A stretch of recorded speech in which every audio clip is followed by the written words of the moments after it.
L'innovation. On a souvent cette image, l'éclair de génie, l'idée brillante sortie de nulle part qui vient tout révolutionner.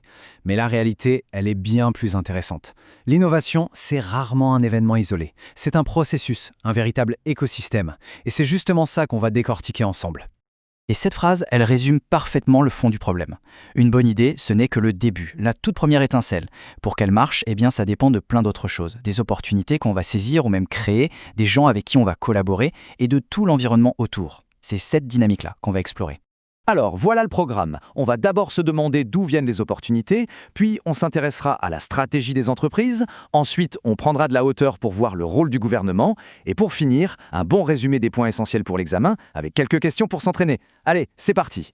Bon, on attaque le premier gros morceau, la question de base. Vraiment la toute première, c'est les opportunités, elles sortent d'où?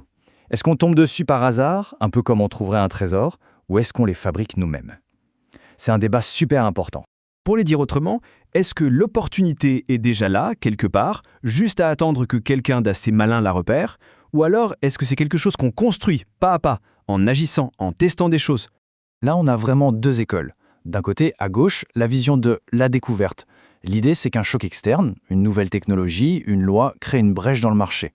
L'entrepreneur, c'est juste celui qui est assez vif pour l'avoir en premier et s'y engouffrer. C'est une logique qui colle bien à l'analyse de risque, le monde est plus ou moins prévisible. De l'autre côté, la création. Là, l'entrepreneur ne découvre rien du tout. Il bâtit, il lance une idée, il regarde comment c'est réagi, il ajuste, il apprend, et petit à petit, il façonne une opportunité qui n'existait même pas avant. On est en pleine incertitude. Et cette différence, on la retrouve parfaitement chez deux grands économistes. D'un côté, il y a Kirchner, qui voit l'entrepreneur comme une sorte de radar. Il est toujours à l'affût, il scanne le marché pour trouver les petits déséquilibres à exploiter. Un peu comme Tim Cook chez Apple, qui a su magistralement développer l'écosystème qui existait déjà. De l'autre côté, on a Schumpeter. Pour lui, l'entrepreneur, c'est un tremblement de terre. Il ne se contente pas de réagir, il crée la secousse, il provoque le changement avec des innovations radicales, ce qu'il appelle les nouvelles combinaisons. Ça, c'est Steve Jobs qui impose sa vision au marché au lieu de simplement y répondre. Ok, maintenant qu'on a clarifié d'où viennent les opportunités, passons au niveau de l'entreprise. Comment est-ce qu'elle s'organise pour innover? La grande question stratégique, c'est est-ce qu'on fait tout en interne, bien au chaud, ou est-ce qu'on s'ouvre à l'extérieur? Pendant très longtemps, le modèle qui dominait, c'était l'innovation fermée. Les grosses boîtes avaient leurs énormes labos de R&D et verrouillaient leurs découvertes à double tour. L'idée, c'était simple, pour gagner, il faut tout contrôler. Mais ça a bien changé. Aujourd'hui, on entend partout parler d'innovation ouverte. Ça part d'un principe de base, plein de bon sens. Les personnes les plus brillantes de ce monde ne travaillent pas toutes pour la même entreprise. Mais alors, pourquoi ce virage? Il y a plusieurs raisons. Déjà, la connaissance et les talents bougent beaucoup plus qu'avant. Ensuite, l'argent du capital risque permet à de toutes petites startups de se lancer sur des idées folles. Et puis surtout, la technologie évolue tellement vite qu'aucune entreprise, même la plus énorme, ne peut espérer avoir toute l'expertise en interne. Ce serait juste beaucoup trop cher et beaucoup trop lent. Attention, ça c'est un point super important. L'innovation ouverte, ça ne veut pas dire tout partager n'importe comment. C'est une vraie démarche stratégique. Une entreprise doit décider très intelligemment ce qu'elle garde pour elle, son savoir-faire, son cœur de métier, et sur quel sujet elle va chercher de l'aide à l'extérieur. Le but, c'est de trouver le bon équilibre entre s'ouvrir et se protéger. Allez, on zoome encore un cran en arrière. Une innovation, ça ne sort jamais de nulle part. Ça dépend de tout un écosystème. Et au centre de cet écosystème, il y a un acteur clé qu'on oublie parfois, l'État, le gouvernement. C'est ce qu'on appelle le système national d'innovation. Ce n'est pas juste une liste d'entreprises qui innovent, non, c'est un véritable réseau où le gouvernement, les universités et les entreprises collaborent pour créer un terrain de jeu, un terreau fertile pour l'innovation. Pour bien visualiser ça, le modèle de la triple hélice est parfait.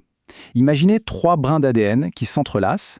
D'abord, le gouvernement, il fixe les règles du jeu, finance la recherche de base. Ensuite, les universités, les centres de recherche, ils produisent la connaissance et forment les futurs talents. Et enfin, les entreprises. Elles prennent cette connaissance et la transforment en produit, en service. Le point crucial à comprendre, c'est que la vraie grande innovation, elle naît de l'interaction permanente entre ces trois-là. Bon, on a couvert pas mal de terrain. C'est le moment de synthétiser. Voici les points absolument essentiels à retenir pour l'examen. Il y a 6 points clés à avoir bien en tête. D'abord, les opportunités, ce n'est pas soit l'un, soit l'autre. Elles sont à la fois découvertes et créées. Deuxièmement, associez bien découverte avec la gestion du risque et création avec la gestion de l'incertitude. Et troisièmement, retenez que l'innovation ouverte, c'est une stratégie d'ouverture contrôlée, pas du tout une obligation de tout dévoiler.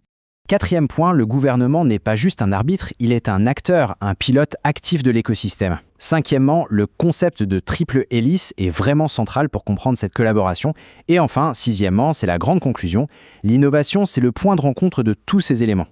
Allez, pour terminer, on va mettre tout ça en pratique. Voici quelques questions types, comme on pourrait en trouver à l'examen.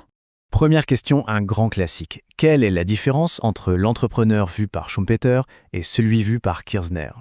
Essayez de penser à cette opposition fondamentale entre créer et découvrir. La réponse, en résumé, c'est Schumpeter, c'est le créateur, celui qui vient tout bousculer avec ses innovations. Kirchner, c'est le découvreur, celui qui est super alerte et qui repère les bonnes affaires qui existent déjà. Deuxième question, la triple hélice, qu'est-ce que c'est et en quoi c'est si important pour l'innovation? Alors la triple hélice, c'est cette fameuse collaboration entre le gouvernement, les institutions du savoir et les entreprises. Et son importance, c'est la synergie qu'elle crée. Ensemble, ces trois acteurs sont capables de faire des choses qu'aucun d'entre eux ne pourrait accomplir tout seul. Et pour finir, une petite question un peu plus subtile. Pourquoi est-ce que innovation ouverte ne veut pas dire tout rendre public? Parce que le mot-clé, c'est stratégique. Il s'agit de gérer intelligemment les frontières de son entreprise. On choisit ce qu'on ouvre pour aller chercher de l'aide et en même temps, on protège très jalousement son cœur de métier, son savoir-faire unique. Alors, si on devait retenir une seule chose de tout ça, ce serait quoi? L'innovation, ce n'est pas juste une idée qui flotte en l'air. C'est un vrai processus, un puzzle complexe où tout doit s'emboîter. La compréhension du client, la technologie, l'esprit d'entreprise, la collaboration et bien sûr le soutien de l'écosystème. Et c'est justement cette capacité à assembler toutes les pièces du puzzle qui fait la différence entre une simple invention et une véritable innovation qui réussit.